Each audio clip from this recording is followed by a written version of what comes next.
Hello ladies and gentlemen, my name is Meoni of AceGamesTV, and today I'm here on the World of Warcraft Live Realms. Recently, in the last hour or so, the brand new scenario event has been unlocked on the European realms, so here I am, I'm going to guide you through what you have to do, and basically show off what happens in the Theramore event. Regardless of your particular spec or role, there are no role requirements for this. You can go with 3 DPS if you want, or 3 tanks, or 3 healers, although that would be ridiculously slow. I've come as my Resto Druid. I don't have a DPS off-spec at all. I've never DPS'd on a Druid, and I never intend to. But I came as a Resto Druid, and these other two, we actually came with a Resto Shaman, and this Fury Warrior. But the Shaman here decided to go Ellie, so it's all good. Now basically the Theramore event, once you have queued for it and once you've got in, if you are a member of the Horde faction, you start on the docks. And essentially what you do is after you've talked to the Orc that you previously saw on the Horde ship, he gives you the task of blowing up the Alliance vessels. Now you need to set powder keg charges on 6 of the around, I think there's about 7 vessels next door to where you start. You simply go onto the boats and set up these powder keg charges. The boats are inhabited by sort of weak mobs that you can plow through. They don't really offer any sort of challenge against you, but they're easily killed. The captains, however, do occasionally cast a shield on them that negates all damage and does a blade storm. You just simply stand out of the blade storm, wait for the shield to run out, and then the blade storm runs out and you just kill them. But that's about it for mechanics. Once you have set up all the charges, you return to the Orc guy on the ship, and you move into the second phase of the assault. Now, the second phase of the assault is a head-on assault, straight into battle, and this introduces the first boss. The first boss here is actually surrounded by a load of Alliance troops, and the first boss is Baldric. I guess that's a pun on Blackadder's Baldric. I'm not particularly sure on that one, but the dude offers no particular challenge and is easily killable. Believe it or not, if you need to know the tactic to this boss or not, but Baldric actually summons totems. He's a shaman. What you need to do is either avoid or destroy his storm totems, otherwise they will cause collateral damage. Here I'm healing pretty heavily, so there's no real need to destroy them. I think we just zerged it and pretty much killed him anyway. We just killed all of the stuff, but if you have no healer, then it's best to actually avoid them or destroy the totems. The other thing worth mentioning is if you're worrying which one is actually Baldric, he's the one on the back of the giant griffin.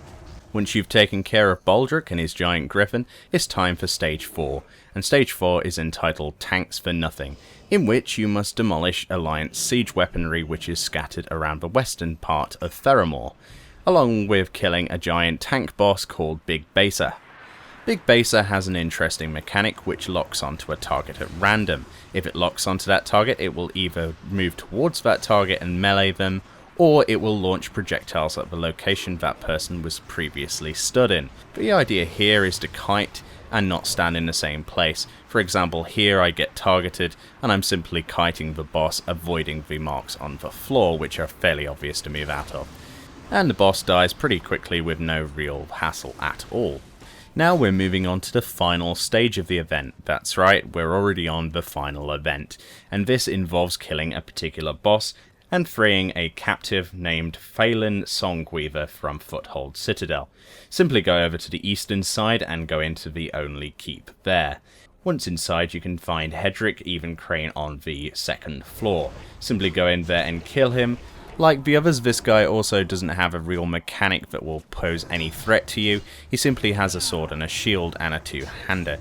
Basically what happens is he uses the two-hander for the majority of the fight, but when he reaches this point, he will pull out his sword and his shield. This basically means that he takes less damage, and you're not going to be doing much damage to him. Once this phase has finished, he returns to his two-handed sword. He hits a lot harder, but he also takes a lot more damage, so pop your cooldowns for this and just slaughter him. Once you've killed this guy, make your way to the basement of the keep, where you will find the captive Phelan Songweaver. Simply click to talk to him to free him from his captivity. He summons a portal to Orgrimmar. Once you click this particular portal to exit the area and exit the scenario, he will award you with the cutscene and a box. Here is the cutscene. A feint, of course. You didn't realize?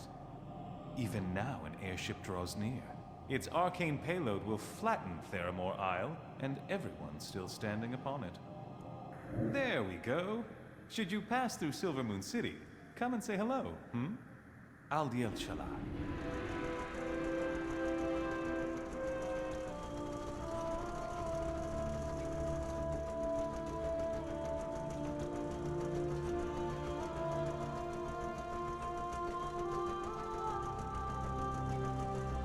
We're gonna turn this place into a sinkhole.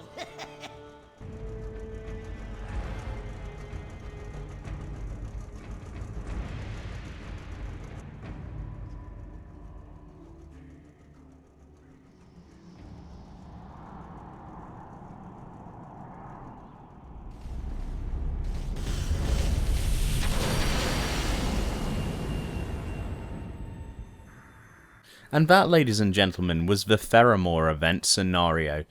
This has been rather disappointing to me. Having read the book, I expected more. It's really up for you to decide whether or not this has been a worthy addition to World of Warcraft. Personally, I don't really understand how we even got there, or any of the lead up to how we even got to Theramore with a ship.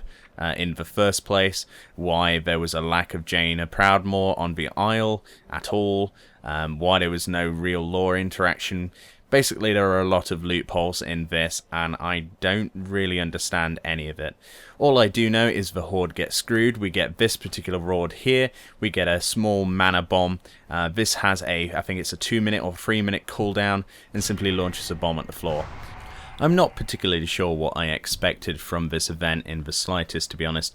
I imagine with all the Blizzard magic that's gone off with in-game cutscenes in the past, that I expected something, I don't know, a little bit more, or at least linking to the book a little bit more clearly.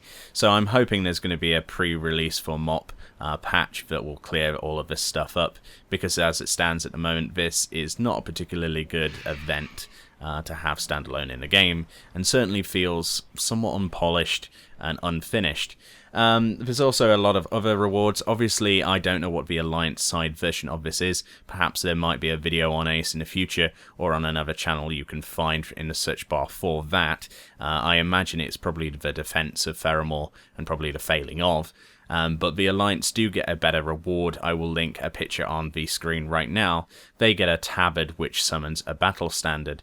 I would much rather prefer something like this as a reward. We get this small mana bomb, which is a bit morbid in my opinion, but there we go. It's better than a reward of nothing, which we should be getting for an act like this anyway, to be honest. But yeah, there are also some weapon model rewards you can potentially get for transmog from the Theramore event. I'll also put some screenshots of those up now. The only one that supposedly drops of any concern is actually Ronin's staff. We saw nothing of Ronin in the event, but supposedly, according to the book at least, he is supposed to have died in that battle, but we'll never know for sure how that's going to pan out in the game. But his stave is in the loot list. It has a potential drop chance in the chest that you get from the captive that you free at the end of the Theramore event, along with some other rewards, which look fairly terrible, to be perfectly honest, as transmog items anyway.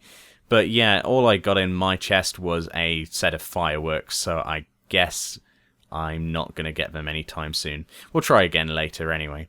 Hopefully you've enjoyed this video. If you have, feel free to leave a like below, and be sure to fill the comment section with what you thought about this event, and whether this is a positive thing or a negative thing, or whether you're like me and you're completely confused by what Blizzard were thinking with these scenario events anyway.